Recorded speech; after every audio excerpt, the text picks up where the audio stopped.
Have you ever wondered why a dog is mentioned in the Qur'an? In a book filled with divine wisdom and eternal truths, every word has a purpose. So why did Allah choose to highlight a dog, an animal many Muslims misunderstand or avoid? The answer might surprise you. From guarding righteous youth to earning a place in sacred revelation, the story of this dog holds powerful lessons we often overlook. In this video, we uncover the hidden truth about dogs in Islam. A truth Allah revealed centuries ago, yet many still don't fully understand. Watch till the end. You won't see dogs the same way again. 1. Dogs in Surah Al-Kahf, the story of the sleepers of the cave. One of the most fascinating mentions of a dog in the Quran appears in Surah Al-Kahf, verses 18 and 22, which narrate the story of the Ashab al-Kahf, the companions of the cave. These were a group of young believers who fled their disbelieving society and sought refuge in a cave.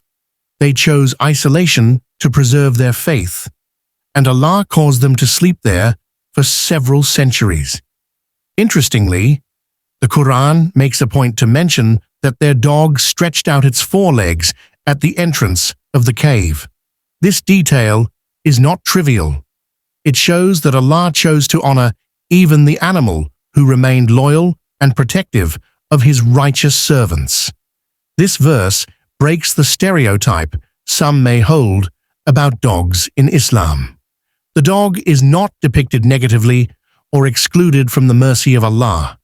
Instead, it is remembered as part of a miraculous event, standing guard over the pious youth.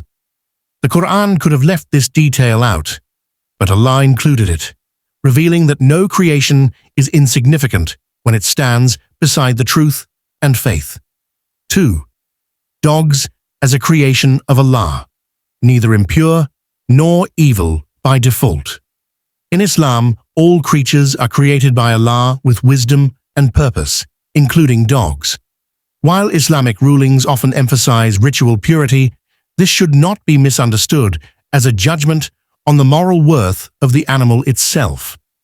The perception that dogs are inherently evil or hated in Islam is a cultural misconception, not a Quranic teaching.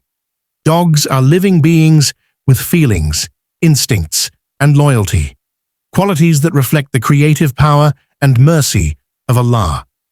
Just as pigs are considered impure to consume, but not evil in essence, dogs too are subject to certain rulings that pertain mainly to ritual cleanliness, tahara.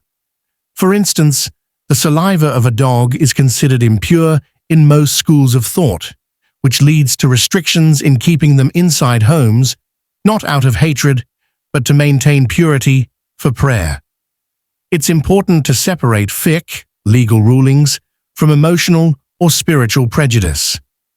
Islam teaches us to respect all creation. The Quran repeatedly reminds us that every creature glorifies Allah in its own way, even if we do not understand their form of tasbih. Dogs are no exception. 3. Hadiths about dogs. Context matters. There are several hadiths of the Prophet Muhammad ﷺ that mention dogs, and to understand them properly, context is essential. One well-known narration tells of a sinful man who saw a thirsty dog licking the mud from the ground out of extreme thirst. The man filled his shoe with water, gave it to the dog, and Allah forgave him all his sins for this single act of mercy. This powerful hadith, recorded in Sahih Bukhari and Sahih Muslim, emphasizes that kindness to animals, especially dogs, is deeply rewarded by Allah. On the other hand, there are hadiths that warn against keeping dogs unnecessarily, especially inside homes. For example, it is mentioned that angels do not enter a house in which there is a dog. However, scholars explain that such narrations pertain specifically to ritual purity and spiritual discipline, not hatred or cruelty. These rulings are often related to cleanliness needed for prayer and angelic presence, not about the dog's worth. When taken together, the Hadiths reveal a balanced Islamic view. Dogs should be treated with mercy, and their role in society should be understood with wisdom, not superstition. Fourth, Islamic jurisprudence. When is it allowed to keep dogs? In Islamic jurisprudence, scholars from all four major madhabs, Hanafi, Maliki, Shafi'i, and Hanbali, have discussed the rulings related to keeping dogs. While Islam generally discourages keeping dogs without necessity, it clearly permits keeping them for specific purposes, such as guarding property, herding livestock, and hunting. This is based on authentic hadiths, where the Prophet ﷺ said, "Whoever keeps a dog, his reward will be decreased every day by 1 qirat, unless it is a dog for farming, herding, or hunting." Bukhari and Muslim. This ruling is not about disrespecting the animal, but about emphasizing spiritual discipline and the importance of ritual purity. Scholars explain that the decrease in reward is a deterrent for keeping dogs unnecessarily, especially when they may compromise cleanliness for prayer. Furthermore, Islam takes practical needs into account. In rural areas, dogs play an essential role in protecting livestock or guarding homes. Hence, when kept for valid reasons, there is no sin or blame.